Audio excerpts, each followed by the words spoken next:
everyone, good morning. So, ang topic natin for today is about the names of God. So, yung names of God, hindi lang to basta pangalan. Ito po ay patungkol sa character ng Diyos at yung relationship niya sa tao. Yung relationship with His people. Each name carries with it a glimpse of who He is. Sa bawat pangalan ng Diyos, nagkakaroon ka ng pagkakakilala ano yung character niya, kung sino siya. So, for example, Yahweh. Yahweh speaks the internal self exists in nature. Pag sinabing El Shaddai, is a mighty sufficiency. Pag Jehovah Jireh, of His provision. And these names remind us God is not distant or impersonal. He reveals Himself through names that meet us in our needs, circumstances, and worship. Sa Bible, maraming pangalan ng Diyos. Maraming itinatawag ang Diyos. Maraming itinatawag yung tao sa Diyos. Yung mga tao, maraming katawagan patungkol sa Diyos. So, ito po ay makikita natin marami. And merong yung common and familiar na 10 names ni Jesus. So, ano yun? Yahweh, Elohim, Adonai, El Shaddai, Jehovah Jireh, Jehovah Rapha, Jehovah Shalom, Jehovah Nissim, Jehovah Salim, and Emmanuel. So, mag-focus tayo dun sa Yahweh. I am who I am. Sa Exodus chapter 3, ito yung mga panahon na si Moses ay nasa Midian. At si Moses, nakakita siya ng isang halaman na nag-aapoy, pero hindi nasusunog. And eventually, kinausap siya ni Yahweh. Sabi ni Yahweh sa kanya, Moses, bubalik ka sa Egypt at palayain mo yung bayan ng Israel.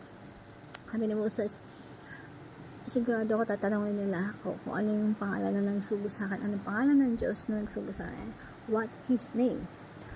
Ito yung sagot ng Diyos kay Moses. Ano bang pangalan ng Diyos? God said to Moses, I am who I am. And this is what you are to say to Israel. Lights. I am has sent me to you. Ako ay siya. Ako nga. So, sinugo ako sa inyo. And this is the last part. This is my name forever. The name you shall call me from generation to generation. Ito yung pangalan ng magkailaman at itatawag sa akin na lahat ng mga lahi. Kaya yung pangalan ng Diyos ay Yahweh o Jehovah.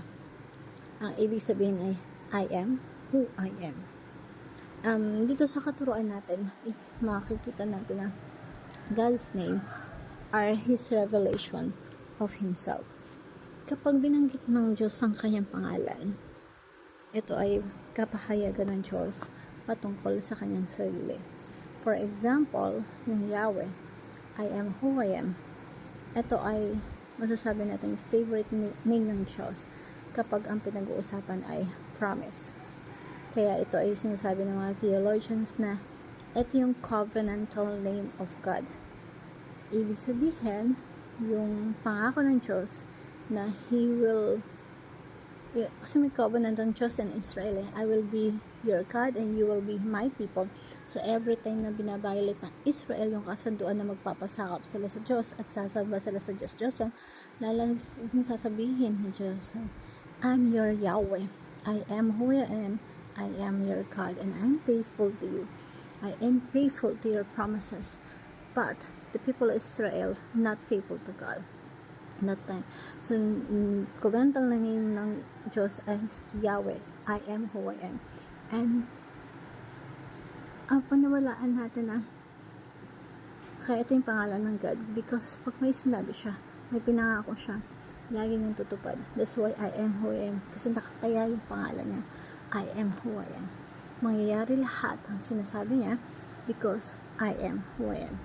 Yan yung sinasabi talaga sa Bible. When we say El Shaddai, sabi ni Diyos kay Abraham, merong isang passage na sa ito, Exodus chapter 17 verse 1. Si Abraham meron siyang edad na hindi na magkakanak. Pero sabi ng Diyos sa kanya, I am God Almighty. I am El Shaddai. Yahweh El Shaddai. Ako'y makapangyarihan sa lahat. Yes, matanda ka na, matanda yung asawa mo, pero may pangako ako sa'yo. Tutuparin ko yung pangako ko. I am Yahweh El Shaddai, at ako'y makapangyarihan sa lahat. And what's the problem, Abraham? Yun yung sinabi niya kay Abraham. He's a God Almighty, so there's no problem. Kaya niyang gawin lahat ng kanyang pinangako. El Shaddai, God Almighty, makapangyarihan sa lahat. God's name are His revelation of Himself. Ang pangalan ng Diyos ay kapahayagan ng Diyos tungkol sa kanyang sarili. God's name are His ways of relating to us. Yung pangalan ng Diyos, yun yung tinatawag na katawagan ng mga tao sa Bible, is yun yung kaparaanan ng Diyos, papaano nakaka-relate or nakikirelate siya, nakikipag-ugnayan siya sa kanyang bayan or do sa people of God. Kagaya ng sabi ni Lord, for example, Jehovah Jireh, the Lord will provide. Ibig sabihin, I am your provider. Ako yung magpo-provide. And yung original context nun is si Isaac inalay ni Abraham, pero pinigilan ng anghel. At sabi ng Diyos sa kanya, I am Jehovah Jireh. Ako magpo-provide ng alay. And someday, isusugo ko ang aking anak. And that is Jesus Christ. So, napakaganda pong revelation yun. And, maganda po na natututunan natin yung mga pangalan na nagre-reveal na kung sino po ang ating Diyos. So, ayan, wait lang po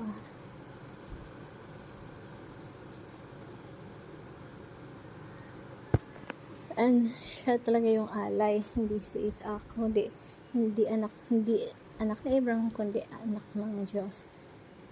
Jehovah Jireh. Kaya tinawag na bundok ng Jehovah Jireh.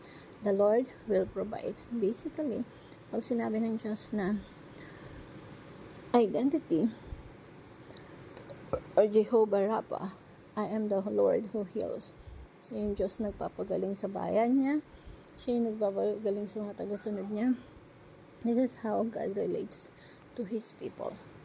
Kaya ang ganda ng application natin is pag nananalangin tayo, maganda pinabanggit mo yung pangalan ng Diyos.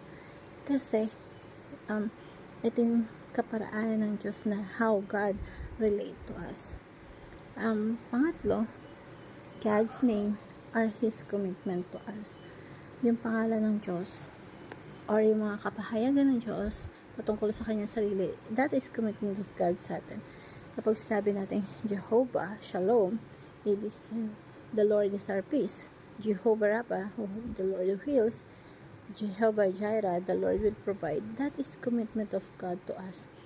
Because He is our provider. Siya yung kakaloob sa atin at pinagkaloob niya. Unang-una pa lang si Kristo sa atin. How much more pa yung pangangailangan natin? Hindi pa ba ipagkakaloob ng Diyos yun? Because that is commitment of God. Kinumit nga niya yung sarili niya na ibigay ang kaya ng isa-isa niyang anak. How much more pa yung mga ordinary little things na kailangan natin araw-araw. The Lord who heals, that is commitment of God. Pagalingin tayo. In fact, ang pagpapagaling sa atin ni Diyos that is for eternity. That's why may resurrections of the body. Yes, pwede ka magkasakit, magkasipon, pwede kang mamatay, yeah. But the commitment of God, when you are with Him, He will heal you forever and ever. That's why the ultimate answers of God answers sa karamdaman natin is resurrected body. Hindi na magkakasakit, pangwalang hanggan. Hindi na mamamatay, pangwalang hanggan. So, lahat ng kapahayagan ng Diyos, lahat ng mga names ng Diyos sa Biblia, ay that is committed of God sa atin. So, God's name is His revelations of Himself. God's name is a way is relating to us, and God's name and His commitment to us. That's why yung application natin, number 1, memorize the list 10 names of God, meditate on God's name and their message, and mention God's name in your prayer. Hope you learned something. Thank you everyone and God bless.